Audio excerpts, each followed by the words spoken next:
সকাল শিক্ষার্থীকে স্বাগত জানিয়ে শুরু করছি ম্যাথ ক্লাস। আজকে আমি ম্যাথ ক্লাসে একাদশ, দ্বাদশ এবং এইচএসসি পরীক্ষার্থীদের একটি গুরুত্বপূর্ণ অঙ্কের সমাধান দেব। এটা হচ্ছে উচ্চতর গণিতের প্রথম পত্রের কোশ্চেন নম্বর 4। মূলবিন্দু ও এর সাপেক্ষে পি অফ 3টা স্থিরাঙ্ক দেওয়া আছে এবং কিউ অফ 3টা স্থিরাঙ্ক দেওয়া আছে হলে পি কিউ এর মান নির্ণয় করো। আমরা পি কিউ এর মান নির্ণয় করব। তাহলে দেখো দেওয়া আছে কি মূলবিন্দু ও এর সাপেক্ষে দুইটা বিন্দুর স্থিরাঙ্ক। সুতরাং আমরা লিখতে পারি এই যেহেতু মূলবিন্দু ও এর সাপেক্ষে এটা মূলবিন্দু যেহেতু দেওয়া আছে তাহলে এর অবস্থান ভেক্টর 0 0 হবে, অর্থাৎ এভাবে হয়। তাহলে আমরা লিখি মূলবিন্দু ও এর অবস্থান ভেক্টর, মূলবিন্দু ও এর অবস্থান ভেক্টর, ও এর অবস্থান ভেক্টর কি হবে এখানে 0, যেহেতু মূলবিন্দু সুতরাং এর অবস্থান ভেক্টর হবে 0 i hat plus 0 j hat plus 0 k hat। এটা আমাদের মূলবিন্দুর অবস্থান ভেক্টর না লিখলে হয়, তারপরেও তোমাদের বোঝানোর জন্য লিখে দিয়েছি। এটা আমাদের প্রয়োজন হবে না, তার বোঝানোর জন্য লিখে দিয়েছি। এখন দেখো পি বিন্দুর অবস্থান ভেক্টর কি হবে, তাহলে লিখি পি বিন্দুর অবস্থান ভেক্টর।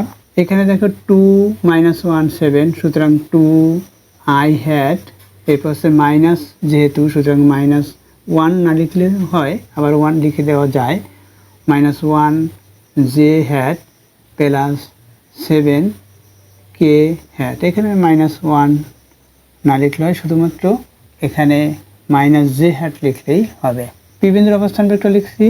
এখন কিউ বিন্দুর অবস্থান ভেক্টর লিখি। কিউ বিন্দুর অবস্থান vector -4 i hat plus 5 j hat plus 0 k hat, এটা লিখতে পারি।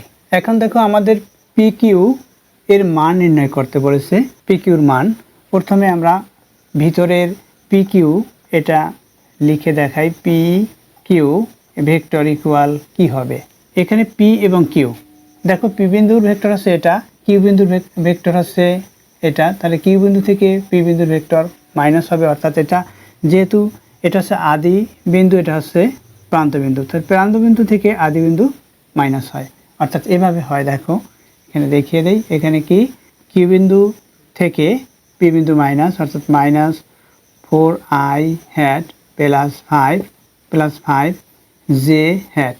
এই জিরোটা আমাদের প্রয়োজনীয় লেখায় এটা লিখেছি।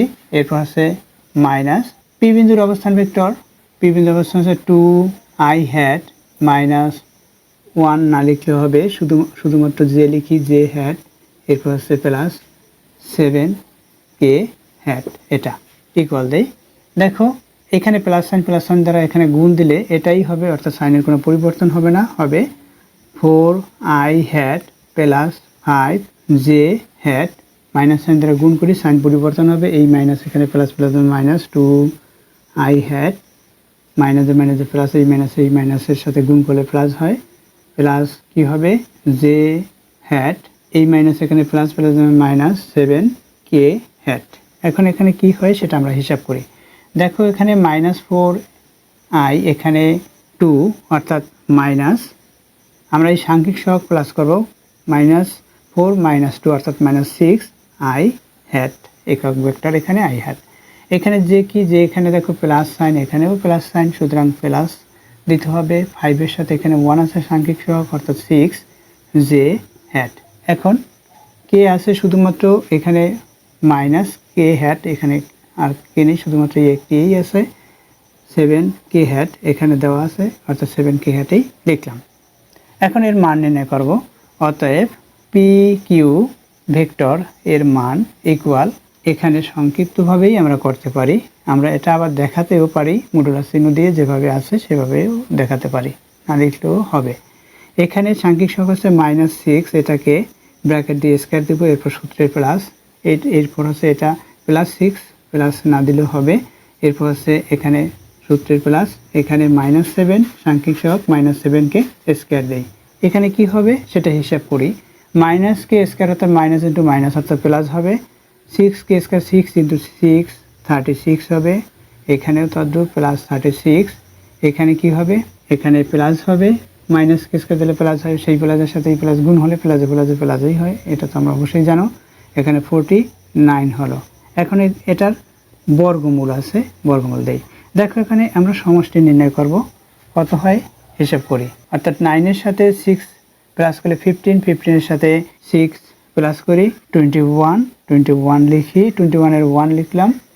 এখন 4 এরপরে এটা হিসাব করি 7, 3, 10 হাতে 2 হবে 12। অর্থাৎ এখানে 21 এর 1 ছিল, হাতে 2, এখানে এটা হিসাব করলাম 10 হয়েছে, অর্থাৎ 121 হলো। এর যদি বর্গমূল নির্ণয় করি তাহলে 11 পাবো। এটা হচ্ছে অ্যান্সার। অর্থাৎ পি কিউ ভেক্টরের মান হলো এটা হচ্ছে অ্যান্সার। আশা করি বুঝতে পেরেছো। এতক্ষণ ম্যাথ ক্লাসের সাথে থাকার জন্য সকলকে ধন্যবাদ জানিয়ে আজকের মতো বিদায় নিচ্ছি।